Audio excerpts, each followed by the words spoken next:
Okay, let's take another one. Reverse sweep. What would you like to say? Hi, good morning. How are you? Very good. How are you? Good, good. Thank you. So, since we have been talking about Sharia, I wanted to actually share some personal experience, if that's okay. Sure. So, it shows how horrible this is. I went through a divorce a couple of years ago, and at that time, I realized how horrible the divorce aspect of Sharia is for women.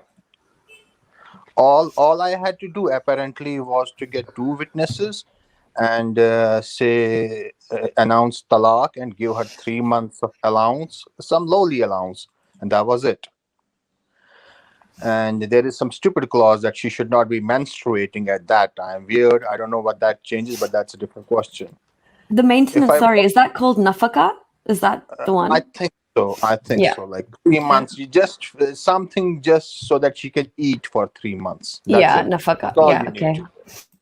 And if I wanted, I could have just let her linger on for years. I have that option also. Like I could have said, I won't divorce you. I will just drag you. If I wanted to do out of jealousy or out of revenge or something, I had that Which is option also. which is a lot of people do that, and Yeah, yeah, that's very understandable because estranged ex-partners they would go to anything.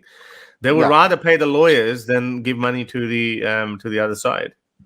And at the same time, I could have married someone, but she would have been lingering and dragging on for years. That's another thing that was there.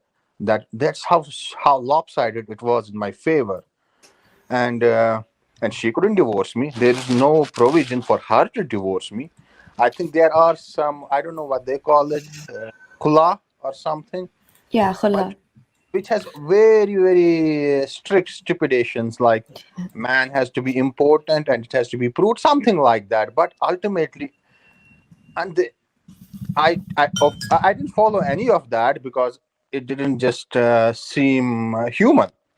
But the point is that I got to know the nitty gritty of the divorce aspect of Islam, and it's very nasty for women. These people, they talk about Sharia and all that.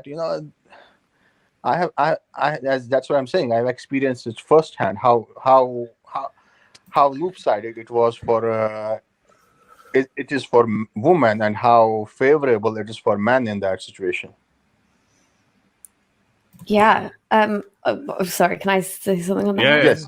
Yeah, no, I just want to say thank you so much for sharing that experience and for acknowledging how it's skewed so much in the man's favor. You've seen it firsthand. So like you're saying, this is exactly the kind of protocol that's used. It's like you could have got married again and kept her hanging on. So people who do really care about, the actual getting divorced Islamically, if you've got married Islamically, that could go on for absolute years. Like you said, it really is in your favor. And this maintenance payment it's such a laughable concept. I think in my story, I mentioned that in my divorce kind of papers from the court, it said like, oh, this is a payment for like food and makeup and like the most ridiculous things, when you've got like concerns that this person's not letting me get divorced. This person, like Kara said, would rather pay lawyers to make your life miserable as opposed to let you go, whether it's out of revenge or because they have the power to withhold divorce. That becomes the instrument to just make somebody's life an absolute nightmare. But the fact that you seem to have taken the high road and realized that this is a really flawed system, and I don't know how you kind of went through it, but I feel like you took the approach to make it as easy as possible for the other party as well. Oh, and a human being will do that. This is completely unjust. So, and it's also that even if the woman had been working before marriage, whatever repercussions the marriage might have had on her, leaving her job, or that doesn't matter. If after 3 4 years she has given her life to the household, she has left her job, she has left her career, all the man needs to do is give her 3 months. There is Yeah. nothing like what about her career changed, her everything changed. She would have excelled in her career in those 3 years she gave to marriage. There is no vision for those things. Yeah, exactly. Like the actual important thing. I mean, the 3-month thing is obviously because then the payment from the man would increase if she turns out to be pregnant, right? Which again, it's an outdated concept. This whole concept of iddat and waiting, because you could just do a pregnancy test now. It tells you in this couple of weeks if you are.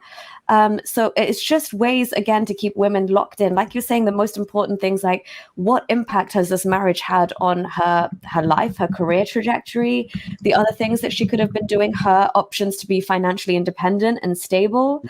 All of those things are taken away and put in the hands of men.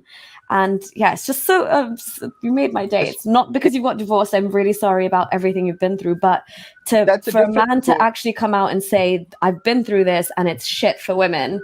Thank you. It is. But honestly, I think their whole view revolves around keeping the hymen membrane intact. That's what they're obsessed with. That's the whole basis of Sharia. And it's so unfair. Because you restrict women in every way so that there is no chance of somebody, her virginity being, challenged in some way. So that makes it so hard for women in every way. I'm reading this book currently this is the geneticist, Jennifer Doudna. Have you heard of her? No, I haven't actually. She won the Nobel Prize in chemistry for the groundbreaking CRISPR technology. Have you heard of CRISPR? Yeah. I haven't. Yeah. Horace has. Which is going to be absolutely revolutionary in medicine, agriculture. Yeah. Can you imagine? We can edit any gene. Edit genes, yeah. We're gonna be editing genes, yeah. And that's a woman. You could get rid of diseases. This is very quickly. You spoke about CRISPR, so again, see, this is what I was presenting. If we have a more open discussion session, and I alluded to this, not necessarily CRISPR though, but I was saying, what would you do? They're literally futurists are telling us that we could be living up to 500 years. People who are never going to die have probably are already born. Maybe not me or you, Nuria. Maybe you're a bit on the younger side. People born in this century might not die ever. So, what fertility rate would you need then? Yeah. And I alluded to that then at that point. So he had no answers to that. So your idea is so old. But anyway, so this CRISPR technology, they actually say that we're going to edit genes, all the genetic diseases that we get, they could be a thing of the past. Possibly, yeah. So there's so much happening. But anyway, I just digress. Sorry, you go on with CRISPR. And they would say women are inferior mentally. Yeah. And this is a woman who is doing something which is going to change possibly the trajectory of human race. Yeah. Anyway, all right, I've got to wrap it up. Thank you very much, as always, Reverse Sweep. Thank you for coming and sharing your thoughts. Yeah, thank you so much for that. That was really, really enlightening. And again, sorry for what you went through. Yeah, no.